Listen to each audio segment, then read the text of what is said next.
New videos every day.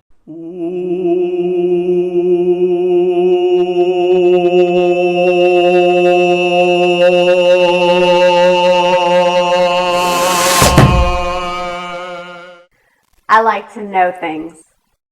I'm Gwen Olsen, and I am a former member of the pharmaceutical industry, actually a 15-year veteran of the pharmaceutical industry.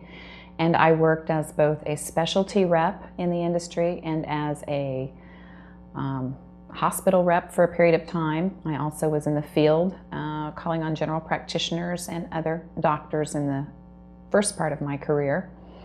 However, I had a change of consciousness while I was in the industry and determined that I needed to leave, and I also had a moral obligation to share with other people what I had experienced, what I had participated in, and what I had seen.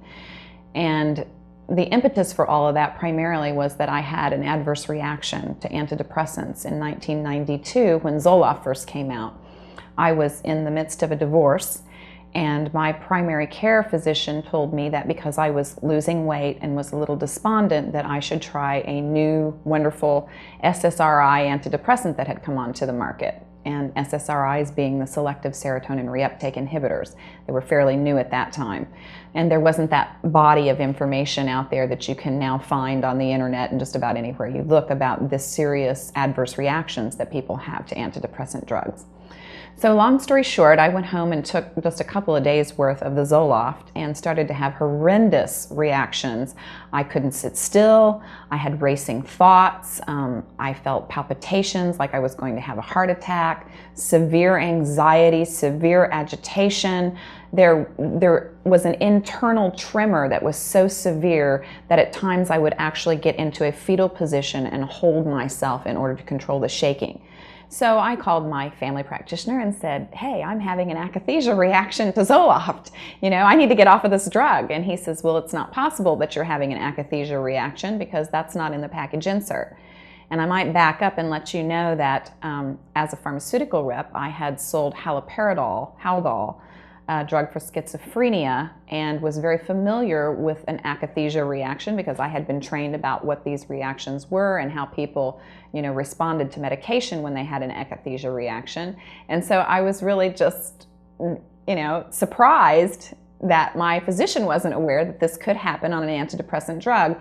And even though he told me that we should double the dose, which I did comply and did initially for another couple of days, I eventually called him back and said, hey, listen, you've got to get me off of this drug. I am having an akathisia reaction. I am just coming out of my skin. This drug isn't working for me. So rather than put me through a washout period, which would have been the appropriate thing to do, getting the toxicity of the chemical that I had in me completely out of my system, we immediately went into a Prozac regimen.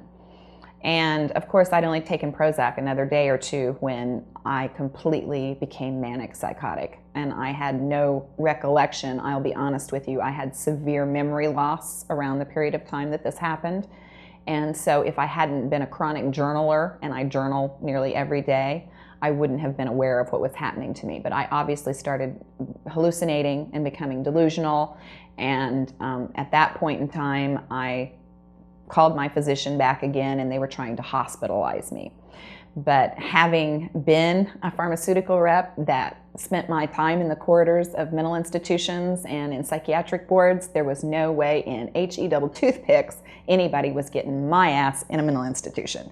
So I fought and fought and fought not to go into a mental institution because I knew from my own experience that once I got behind those closed doors, they could do anything they wanted to me. And once I got one of their major labels, then I was going to be a lifelong customer for the pharmaceutical industry, and I was well aware of that. So I went on my own alternative healing path after they had given me a total of 14 different antidepressants without a washout period, and I was a complete chemical basket case. So I wasn't able to function, I wasn't able to work. I was on disability long-term for several months before I was even able to go back into the field and call on doctors again. And at that time, I was labeled as being bipolar and told that I had a defective brain chemistry and that I would need to be on these drugs for the rest of my life. And I knew that in fact that this was not what was happening to me. I knew that I was having serious adverse drug reactions, and that if I didn't stop taking the chemicals that they were forcing on me, that I was going to have permanent brain damage, which in fact I have. I have permanent memory loss of several months of time around that period that I have absolutely no recollection of anything that happened.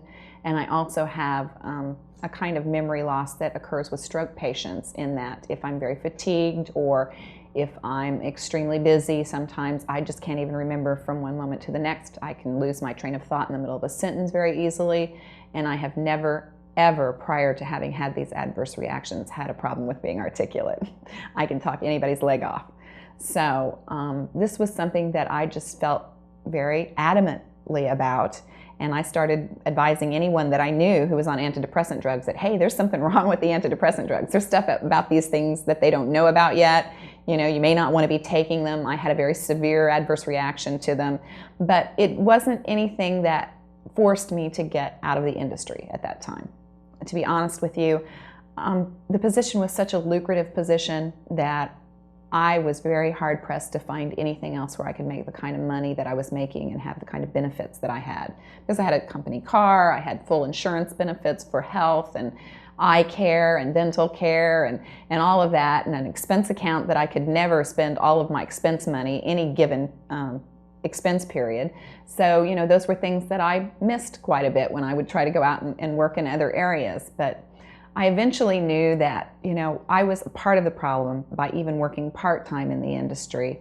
And I left the industry in 2000 and went into natural health and healing, because that was how I had actually found my healing after my adverse reaction.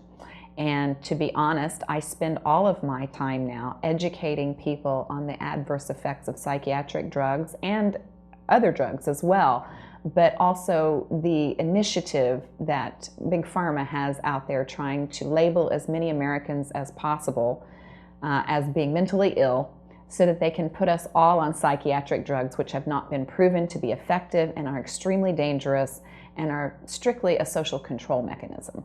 And that is what I do now for a living. Is I've written a book called Confessions of an RX Drug Pusher, and that came out in August of 2005, and I'm getting ready to revamp and relaunch this year. And I have been touring all of the United States and Canada on a child advocacy campaign, screening the movie Prescription Suicide, and lecturing to chiropractic physicians and their staff members about the adverse effects of these drugs, so that they will be able to identify patients that they see these drugs in their charts that are having adverse events, and be able to counsel them as to what to do in order to control the adverse events or to discontinue the drugs if they choose to do so.